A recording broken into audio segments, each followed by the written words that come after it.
I'm Laura. I'm working in population data science with Lucy. I've just finished some work on the family justice data partnership, and now I've just started a Health and Care Research Wales social care fellowship. I'm going to be talking to you today about some recent analysis I've done, which aims to understand pathways through care for infants looked after in Wales using sequence analysis of administrative data. So achieving permanence is a key priority for Welsh Government. And when I say permanence, this includes emotional permanence, so attachment, physical permanence, such as stability, and legal permanence, so who has parental responsibility for the child. And together, these give a child a sense of security, continuity, commitment, and identity. A range of options for permanence exist, all of which can deliver good outcomes for a child. So for some children, permanence can be achieved through a successful return to their birth family.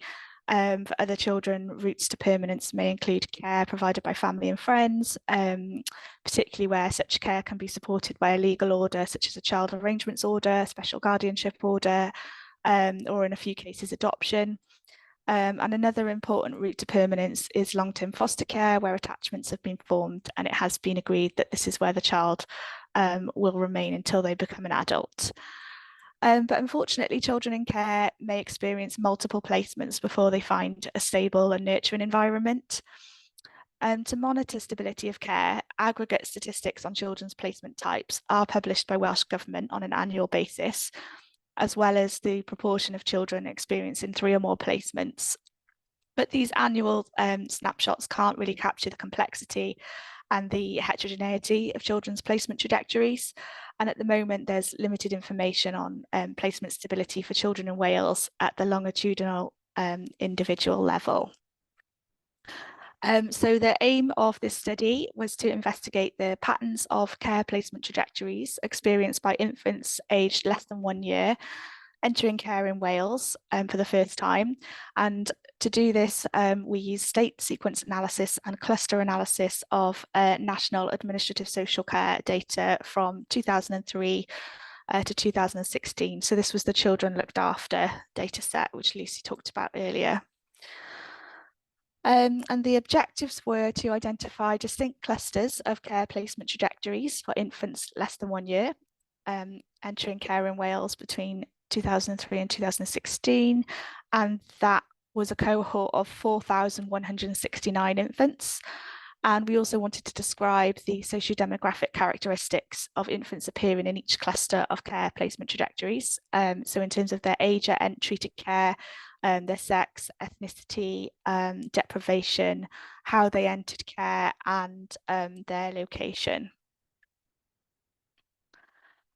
So the main data source that I used is the Children Looked After census, which consists of anonymised population level data on all children looked after in Wales. And here's the data explained that we've recently written. If you're interested, you can read more about the data set in there.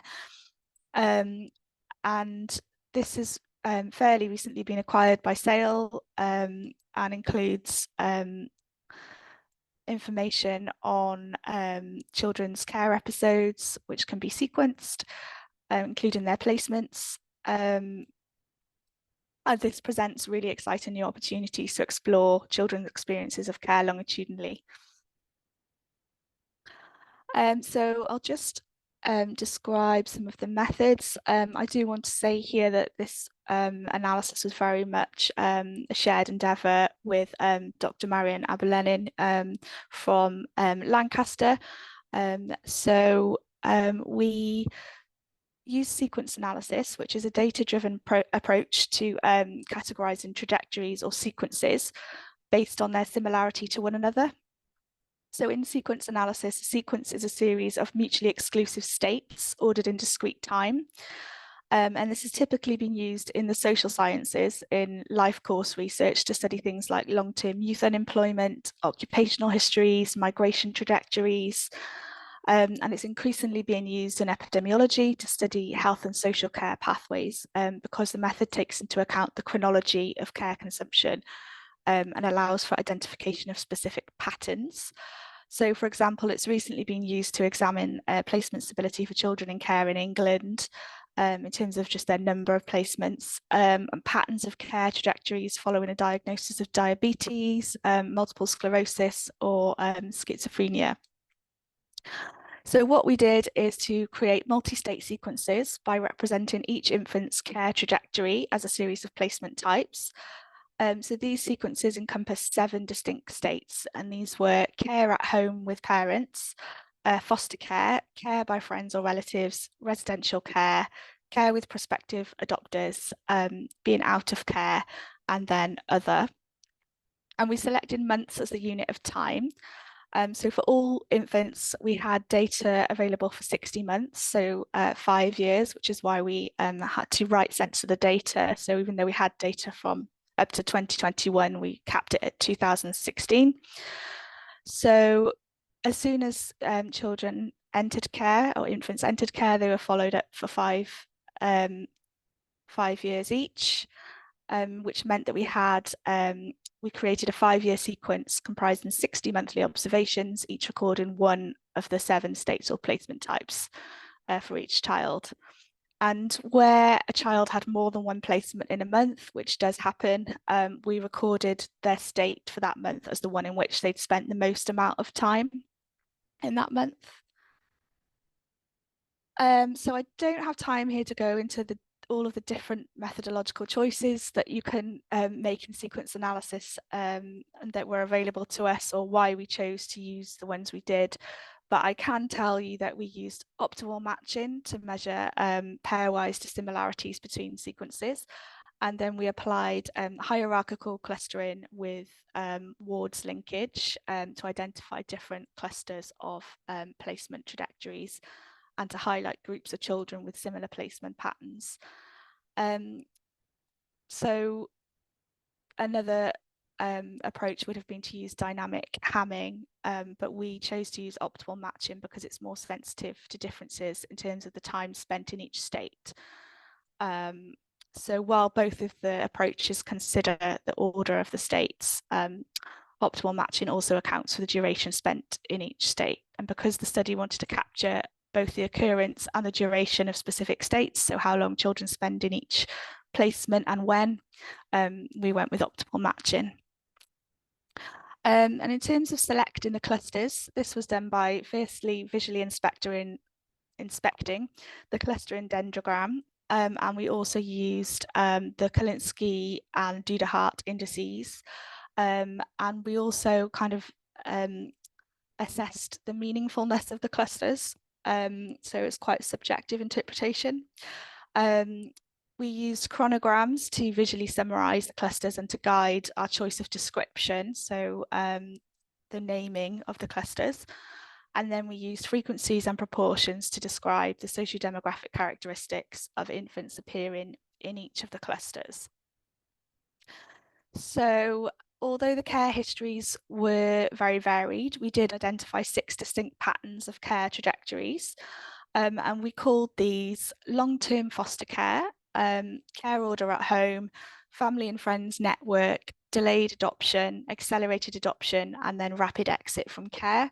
And I'll say a few words about each of these in turn.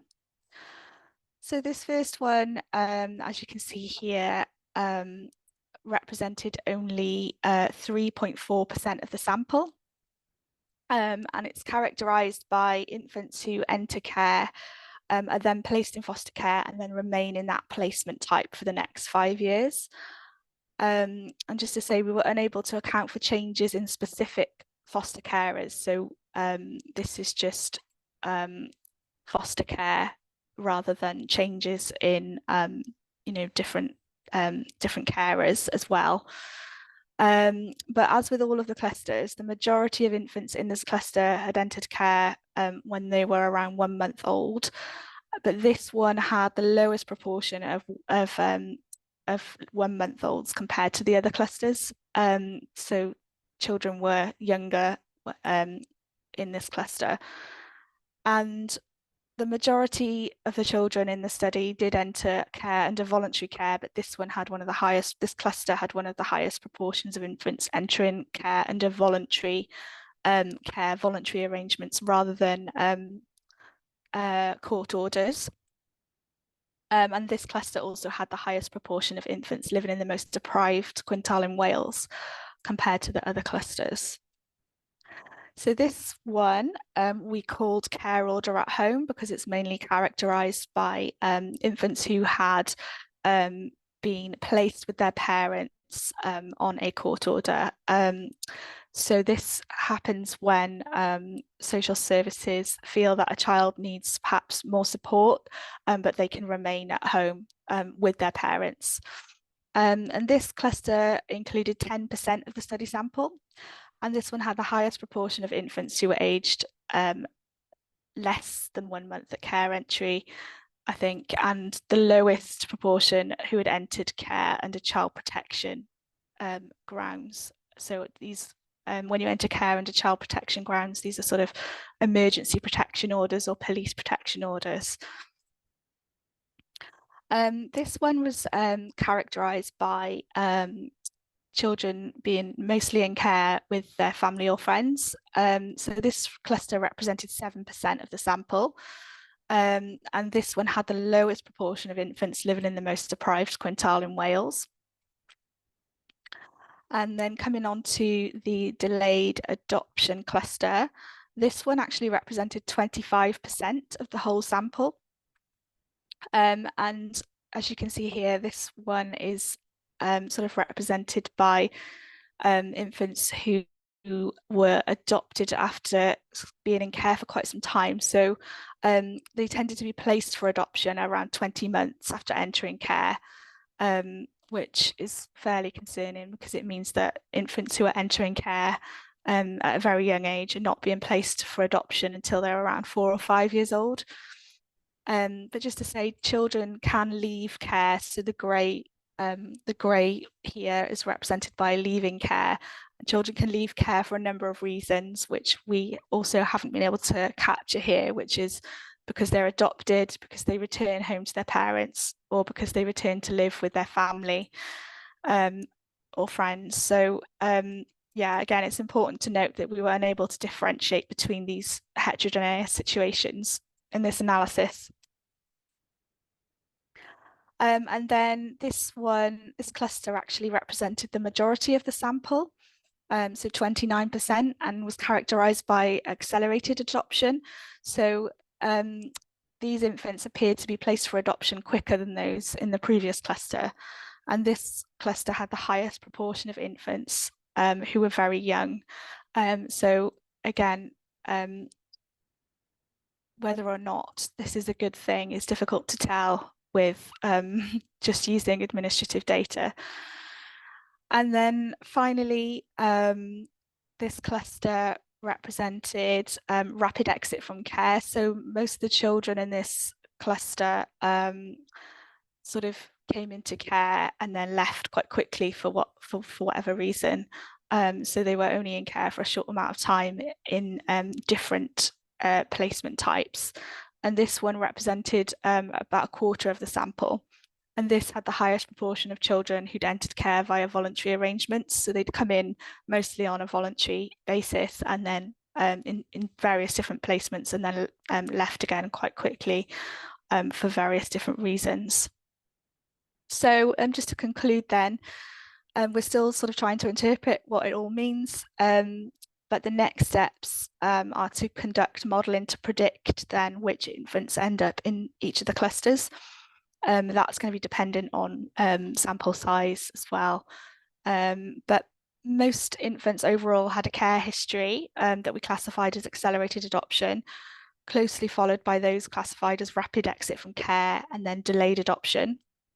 There were very few children that had a care history that could be described as long-term foster care.